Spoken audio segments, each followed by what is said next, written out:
Siamo al giorno 2. Al tunnel c'è la luce. Ci consoliamo. Che mostra la fauna del Sebino.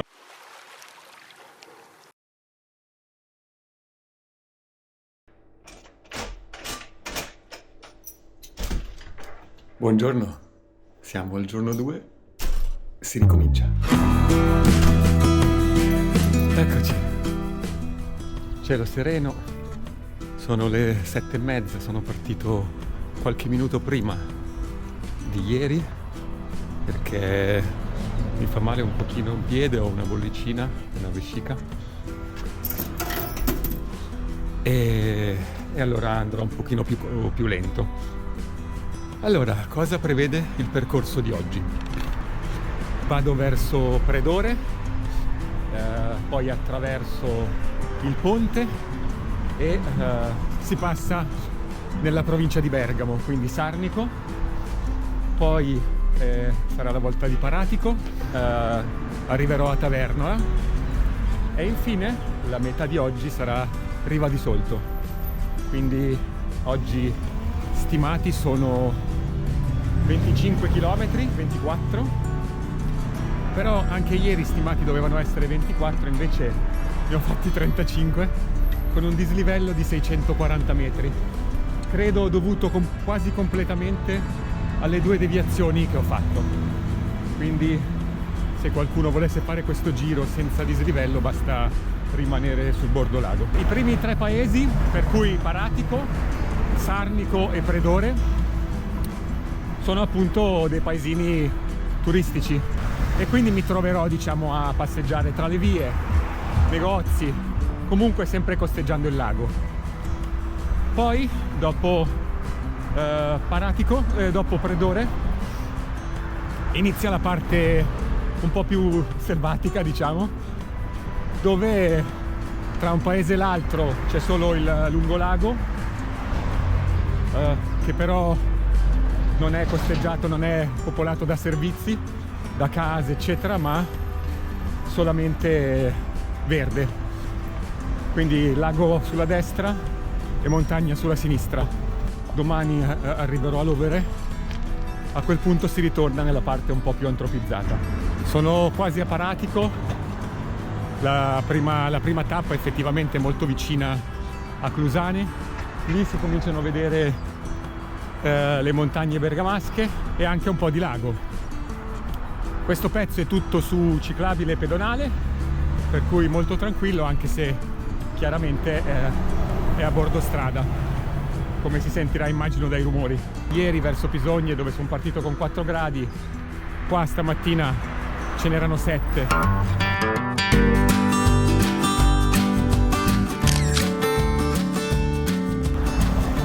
Lasciando Iseo e entriamo a Paratico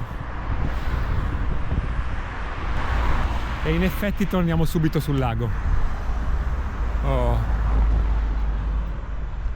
Anche solo per la vista va già meglio. Sono un paio di barchette di pescatori, ma per strada nessuno.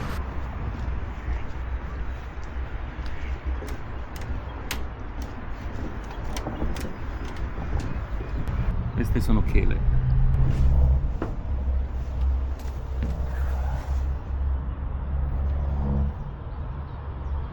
Siamo arrivati a Paratico, che è questa città qui, mentre dall'altra parte quella è Sarnico.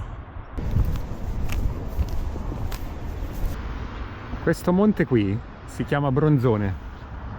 Ha sulla cima una grande campana che si può suonare appendendosi alla catena di metallo.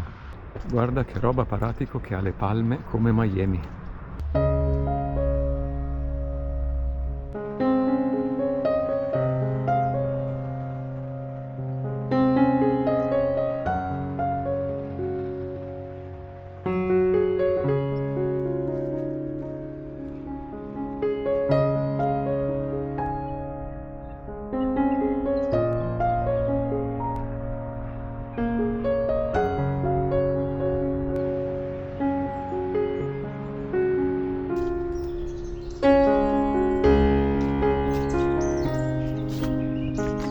Parco delle Erbe Danzanti è un lungolago di Paratico, dove quando fanno degli eventi in questo paese e hanno magari previsto delle bancarelle di artigiani o simile, le mettono qui ed è abbastanza piacevole passeggiare tra lago, insomma, e curiosità.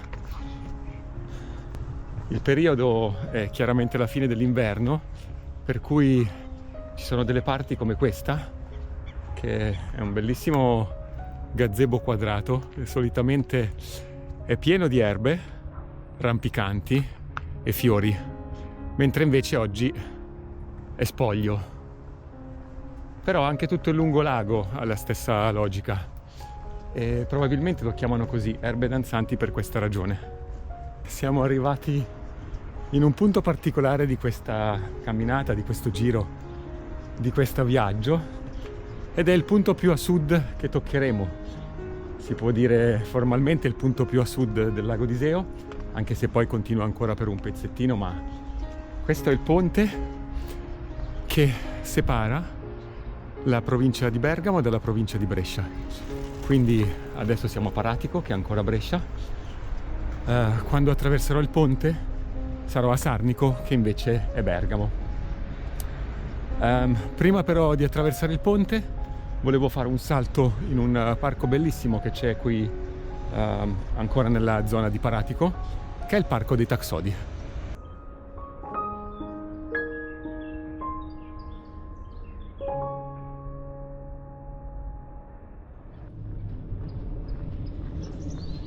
Il parco che vorrei vedere adesso si chiama Bosco dei Taxodi, è sempre qui a Paratico. La sua particolarità è che ha all'interno questi alberi americani, i taxodi appunto, che crescono all'interno dell'acqua. Sono degli alberi molto alti che fanno delle radici stranissime, come se fossero delle piccole gobbe che escono dall'acqua.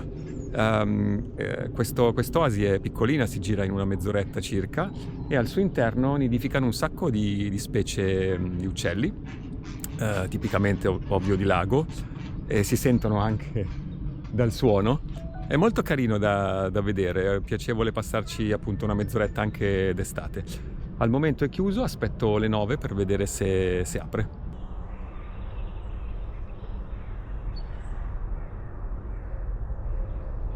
Il cancello è ancora chiuso e si apre in automatico, sono le 9:02.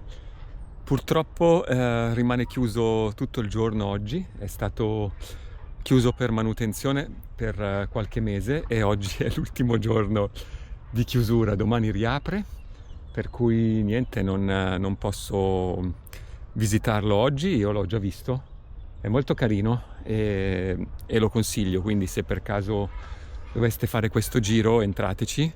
Ho visto che hanno messo da quest'anno l'ingresso sabato, domenica e festivi a €1, mentre gli altri giorni è gratuito. Peccato davvero, perché vedo le gru sopra gli alberi. Forse sono aironi. Comunque è molto carino davvero. Peccato.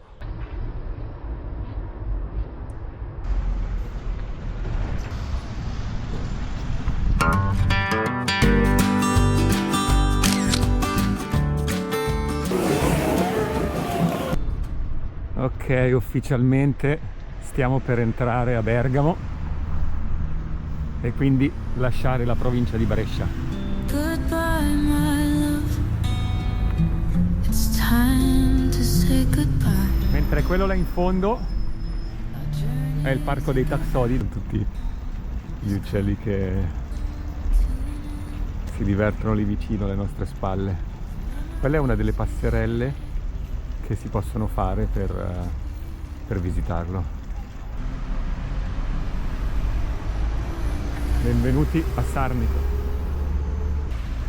Andiamo a vedere la torre e il centro storico.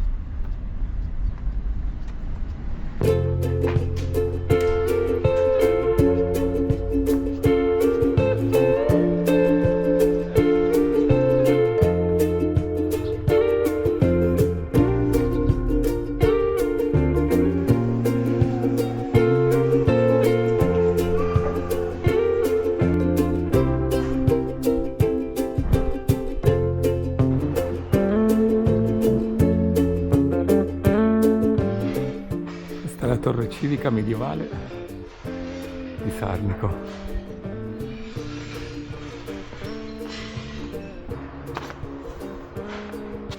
$1200.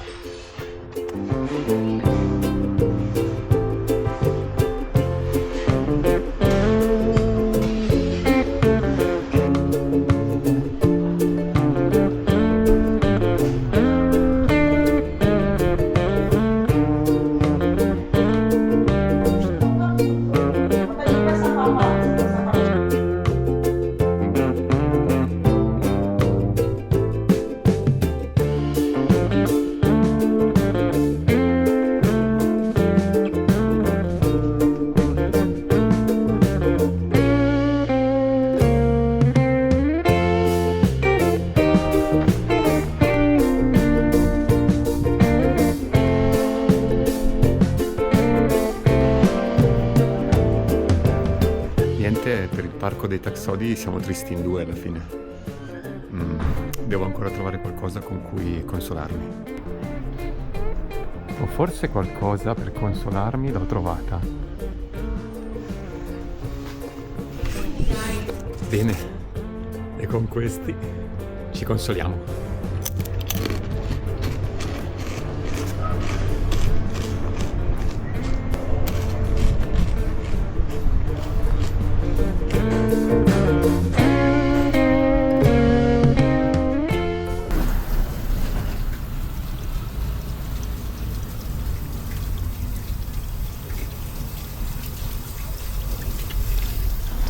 Il lungo lago di Sarnico è probabilmente il più lungo di tutto il lago di Iseo, forse solo l'Overe ha un lungo lago paragonabile. Molto bello, largo, piacevole, è ricco di imbarcazioni ormeggiate e da qui insomma si inizia a salire. Fino adesso sono sceso percorrendo diciamo da nord a sud e adesso percorro da sud a nord.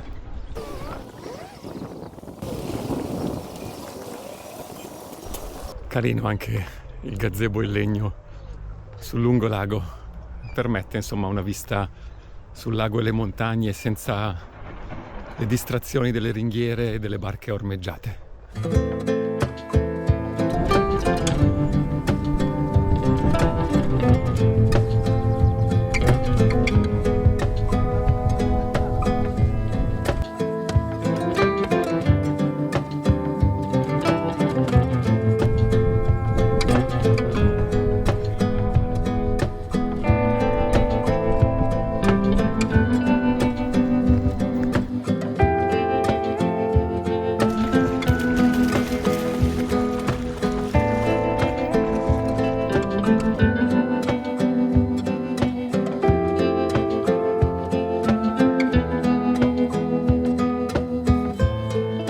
Questo è il parco e la villa Faccanoni, privata, molto bella.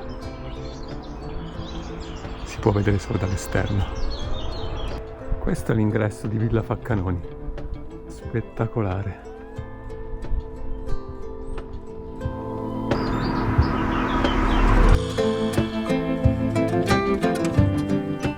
Mi dirigo verso Predore, ma prima di lasciare Sarnico ho ancora 2 punti di interesse da sbirciare e sono il Lido Nettuno e poi i cantieri Riva, molto famosi per la costruzione di barche appunto da lago. Eccoci al famoso Lido Nettuno. Certo, è inverno e quindi giustamente è tutto chiuso e vuoto.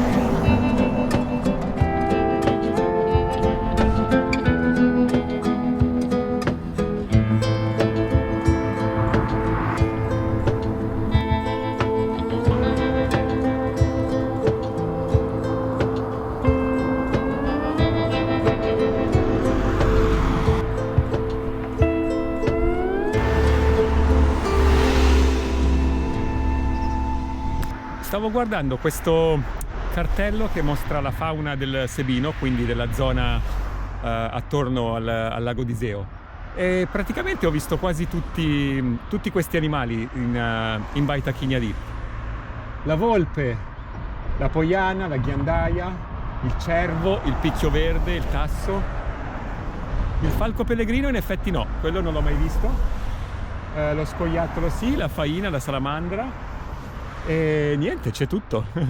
Mi manca solo il falco pellegrino per completare, come dire,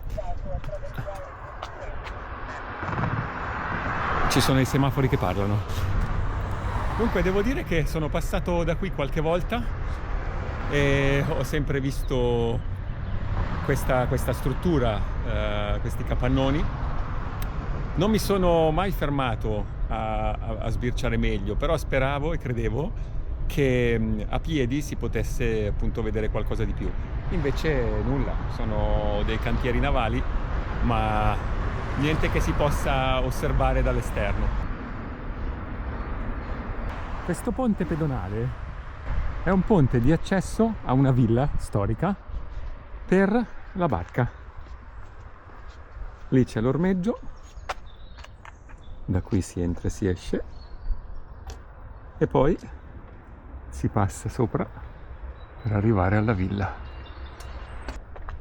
Questa dovrebbe essere Villa Surre, ma è un nome che non ricordo, l'ho visto sulle mappe di Google. L'ho visitata col Fai ed è veramente veramente bella. Allora, lasciato definitivamente Sarnico con i cantieri Riva e la villa, vedrò una torre dimezzata, se le trovo le terre romane e qualche altro piccolo punto di interesse. È un paesino molto piccolo, quindi penso di passarci poco tempo, però è anche interessante. Un paio d'anni fa sono stato lì perché ho preso la nave Capitanio, che è una nave storica che viaggia, naviga insomma ogni tanto sul lago d'Iseo. Anche da queste parti gli ulivi direi che non mancano. Deve essere senza dubbio una zona buona per la crescita di quest'albero e delle olive.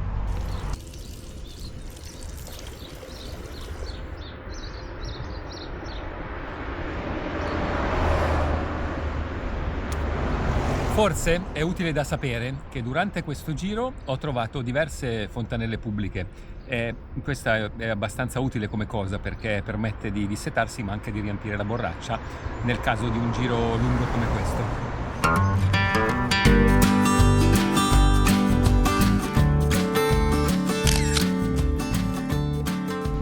Fra qualche passo siamo arrivati a Predore. Che gioiellino. Chiesetta di San Giorgio, bellissima. XIII secolo.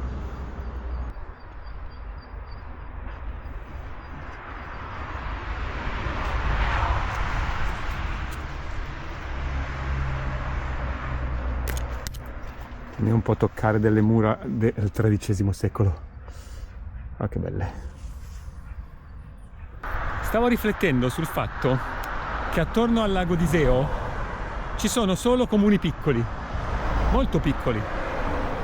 L'abitato, intendo, è davvero ridotto, però con una densità abitativa molto bassa, perché i chilometri quadrati di terreno, l'estensione quindi del terreno comunale, invece al contrario è molto ampia.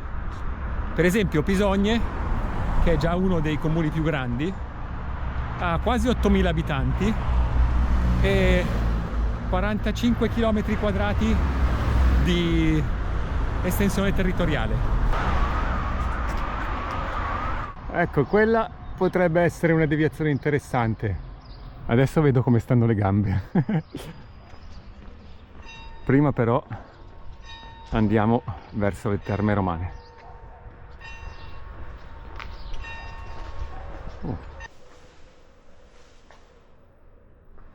Queste immagino siano già i resti delle Terme Romane.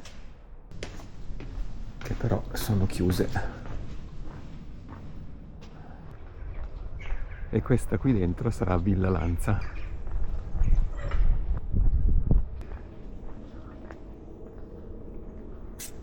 Torre Dimezzata, Torre Foresti e Villa Lanza. Bellissime. Da qui si può prendere il battello per il lago.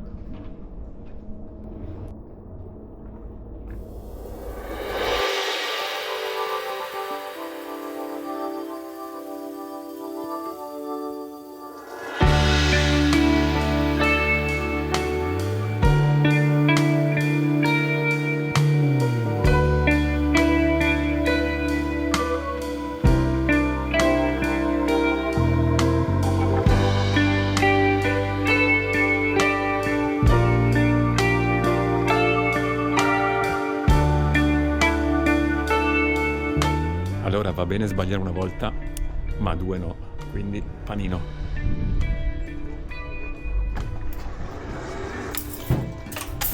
Eccoci qua, voilà. E adesso proviamo a salire lassù.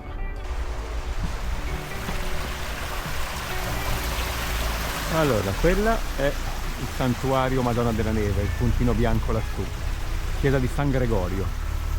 Quindi io sono qua, se volessi arrivare su dovrei fare questa strada qua più o meno, e questa è la chiesa.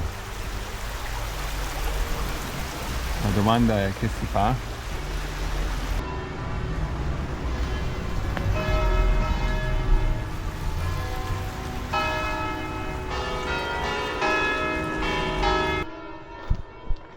Bella in piedi.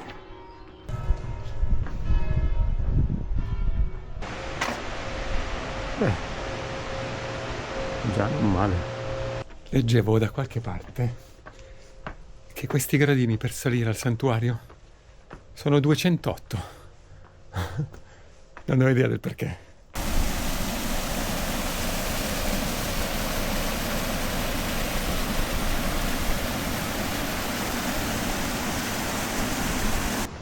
Sulla strada giusta, e anche perché ci sono gli scalini.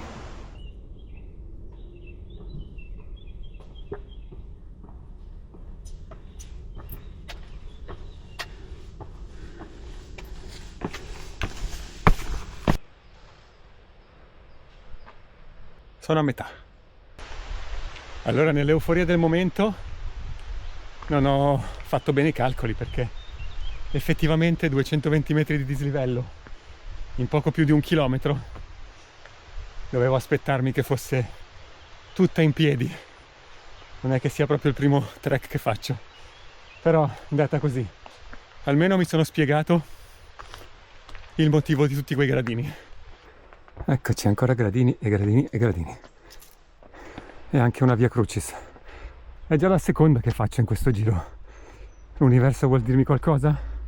Ecco quello che attende gli stolti. Iniziamo, anzi finiamo, perché questo è l'ultimo pezzo. Vedo assolutamente bene il santuario. Porca se ripida, sembra Machu Picchu. Ecco, questa è una probabile fatta di o tasso o faina, ed è un po' secca ovviamente. Voilà, arrivato. Mannaggia, è chiusa. È chiusa, però ci sono. C'è un bel vento da quassù, che adesso è anche piacevole.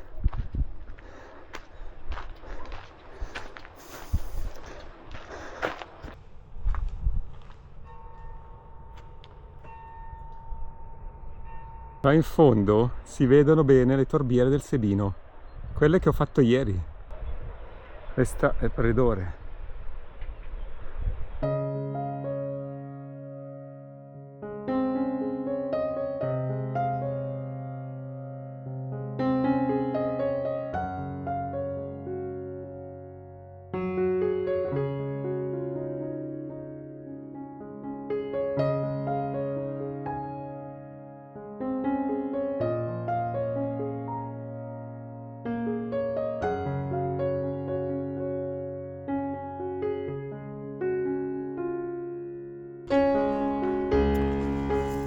È decisamente il posto perfetto per mangiare un panino.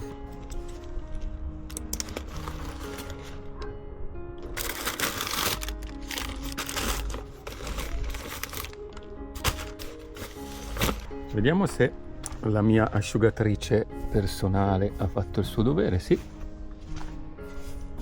Perfetto, posso metterle.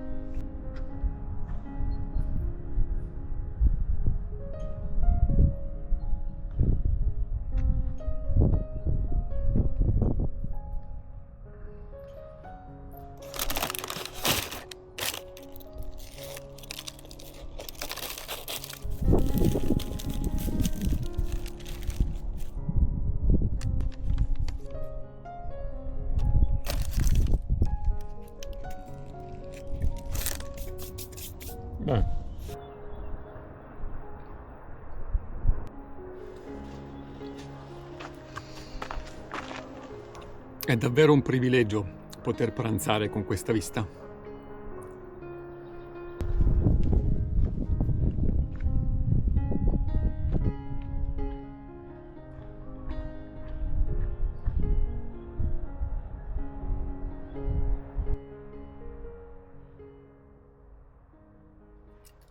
Questa è la chiesa principale che si vedeva da su, la chiesa principale di Predore.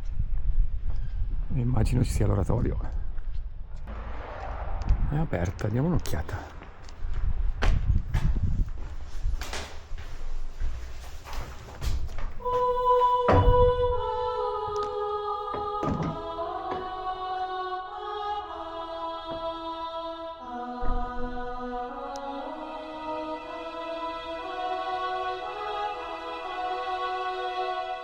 Sono di nuovo tornato on the road. È stata più faticosa la discesa che la salita perché avendo una bollicina sotto il piede la discesa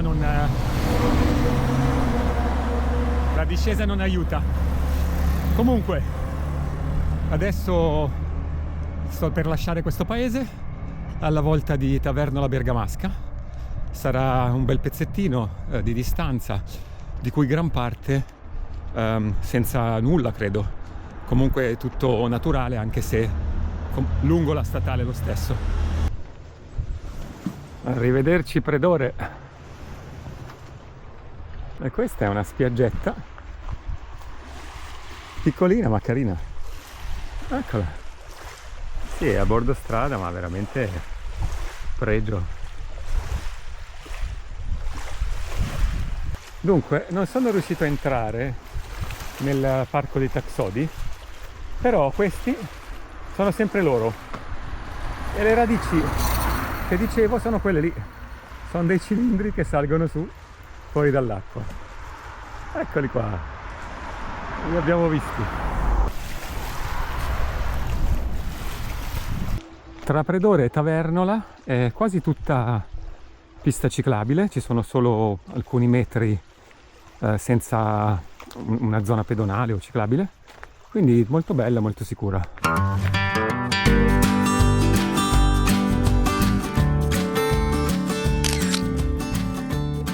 E benvenuti a Tavernola.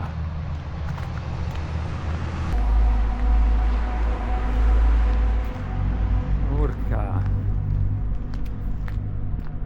non buono. Va bene, allora, visto che qui accesso è interdetto, io pensavo di dover fare 2 o 3 gallerie più avanti e invece mi tocca fare anche questa. Niente, si entra.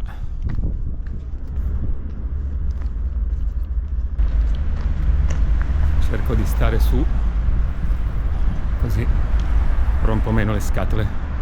Avrei dovuto trovarmi qua, su questo sentiero qui a fianco, invece però è chiuso e non ho altro modo di attraversare se non la galleria.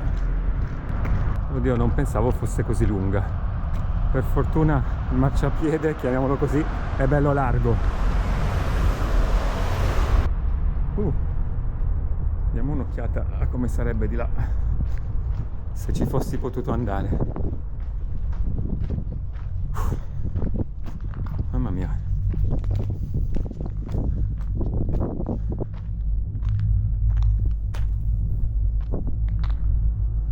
sicuramente meglio, solo che non so se poi dall'altra parte riesco a passare. Vediamo.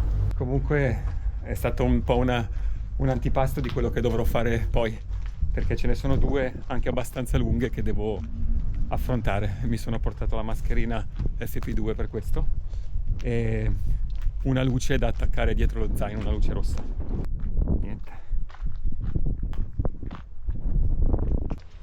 Ok, forse era più sicuro fare la galleria che questo qua.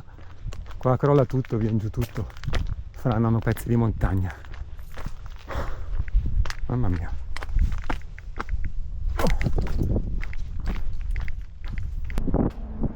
Ok, qui è aperto di nuovo. Io torno dentro perché temo che non ci sia il cancello aperto pedonale di là.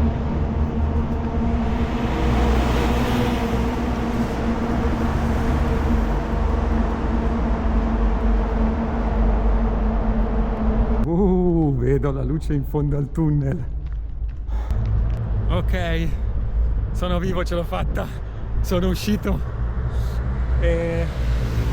La galleria è cortissima, sono neanche 700 metri, 675 metri. Però, come dire, sembrava molto più lunga.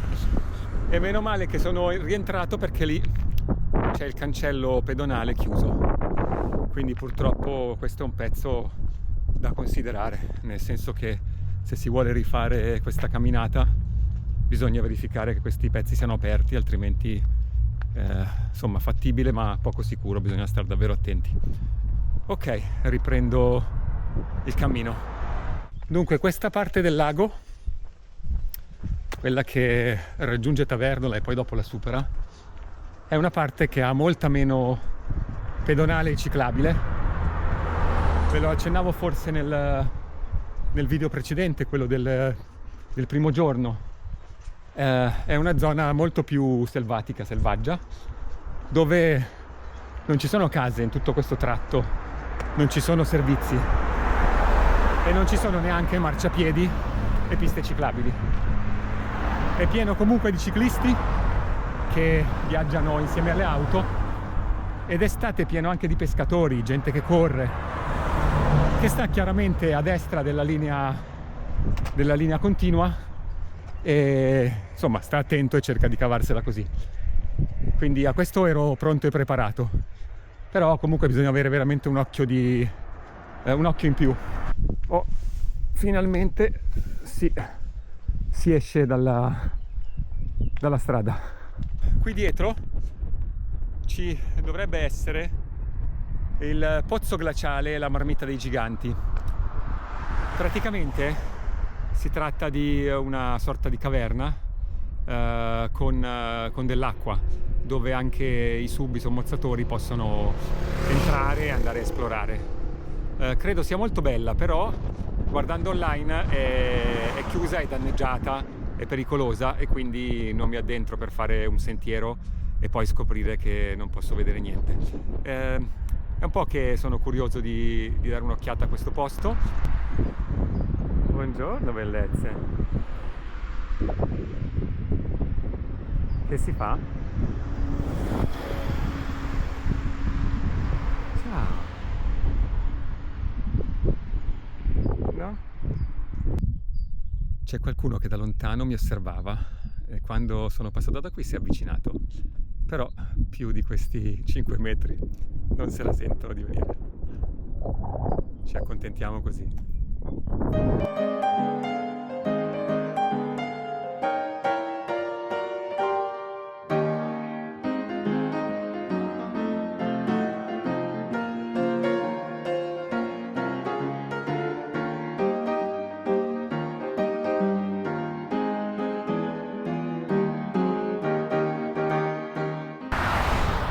Eccoci, Tavernola. Ecco, quello lì in fondo, lì, è il centro storico di Tavernola.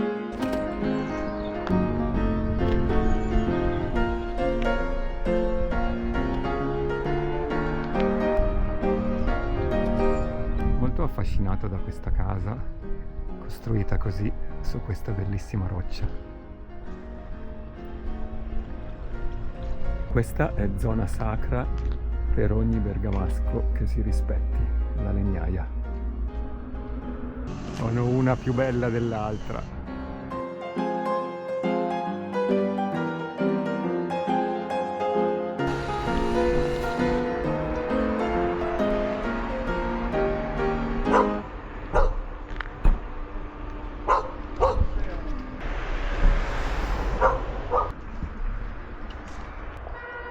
Villa Fenaroli e Torre Fenaroli.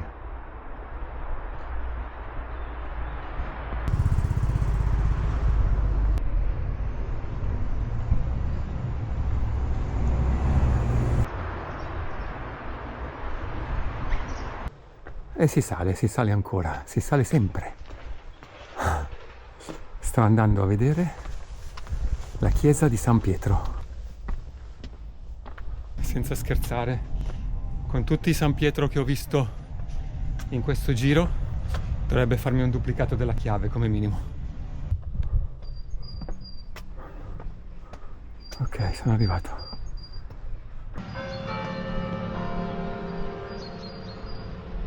Questa chiesetta dedicata a San Pietro contiene degli importanti affreschi del Romanino, che è un pittore di scuola bresciano-veneta del Rinascimento. È un pittore importante, famoso, che ha fatto un ciclo di affreschi, ha dipinto tutta la chiesetta che c'è in paese a Pisogne. Veramente, veramente bella quella.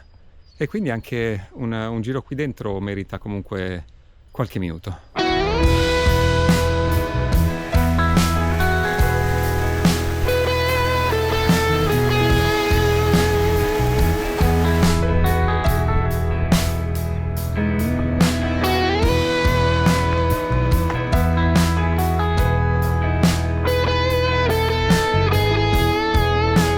Stavo cercando un posto dove vedere e assaggiare la torta di Amarena. Eccola qui. È il dolce tipico della zona.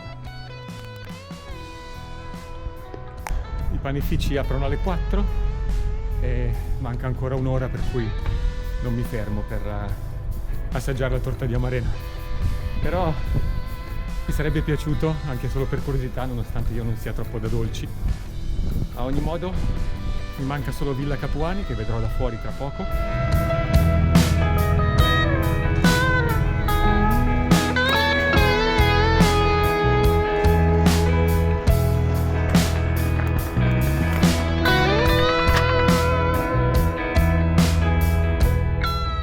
Ecco qua, Villa Capuani.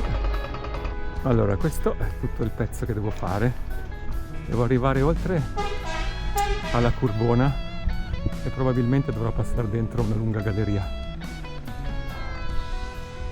Di là c'è il Guglielmo innevato, la Corna 30 Passi, e dietro quella montagna c'è Baita Chigneri. La Italsacci, una fabbrica di calcio, un cementificio ancora attivo.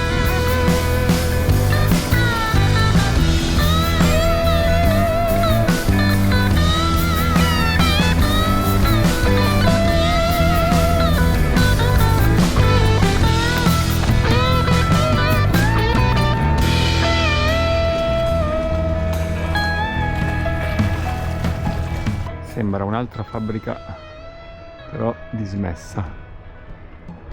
Questa parte di lago e di percorso non è dei migliori.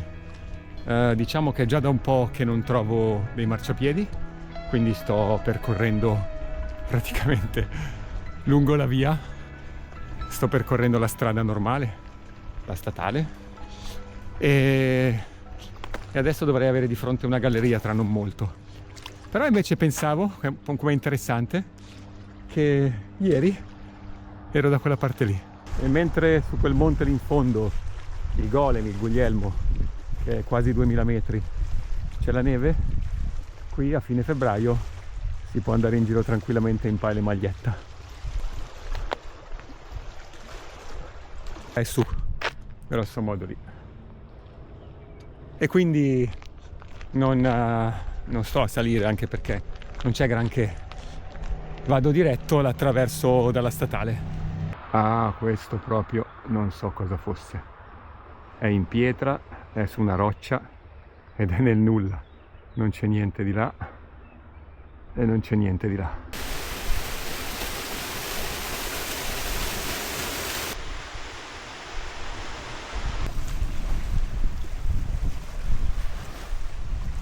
Per entrare in questa galleria mi sono attrezzato, mascherina perché è un po' più lunga della precedente e luce di segnalazione. Con questa luce dovrei riuscire a segnalare comunque la mia presenza anche a quelli che arrivano da dietro. Insomma, è il meglio che posso fare perché non c'è altro modo per passare dall'altra parte, non è indicato neanche quanto è lunga, speriamo poco. Comunque questa è. Mi sembra un po' di essere tornato ai tempi del Covid.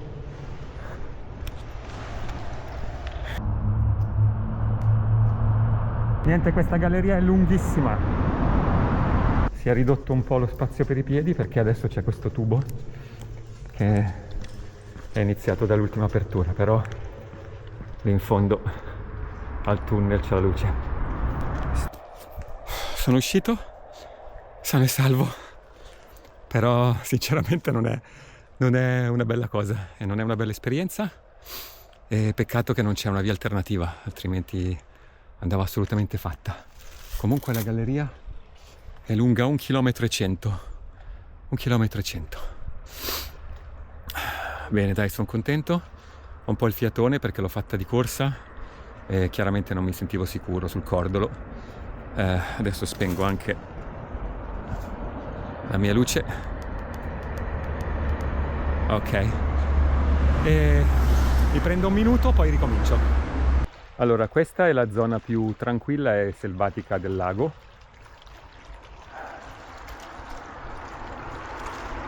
Lì di fronte c'è la Corna a 30 Passi, una montagna bellissima, e quello è il mio obiettivo di stasera, Riva di Solto. Sopra invece c'è Solto Collina. Mi manca ancora tutto questo tratto, è all'ombra, fa fresco, però manca poco, 4 km sono arrivato. Questa striscia di plastica che continua all'infinito, che è alta 40 cm grosso modo, non è nient'altro che una barriera per i rospi, perché altrimenti dal lago attraversano la strada qui e muoiono spiaccicati.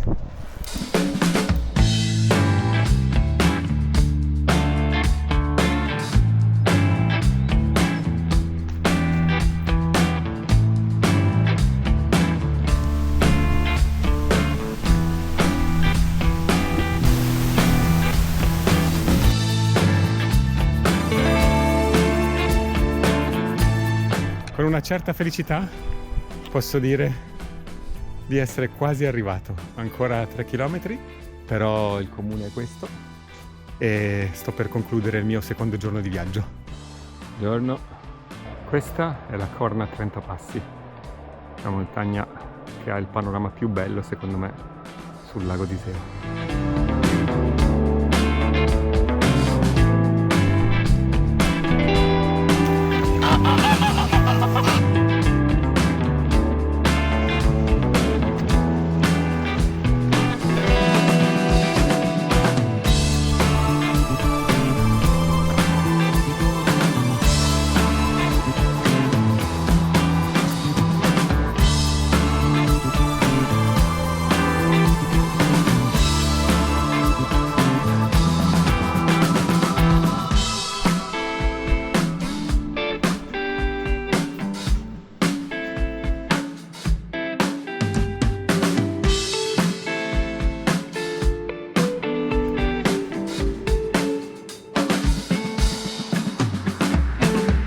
Eccola la torre che stavo cercando. Questa è una delle 2 torri esterne alle mura medievali, veramente per vedetta e fortificazione.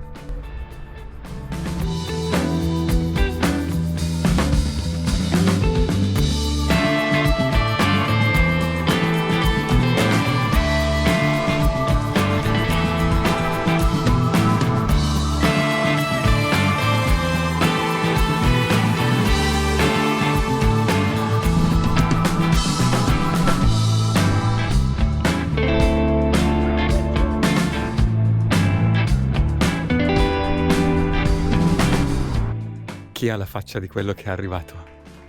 Bene, anche oggi concludo il giorno 2 del Giro del Lago d'Iseo a piedi.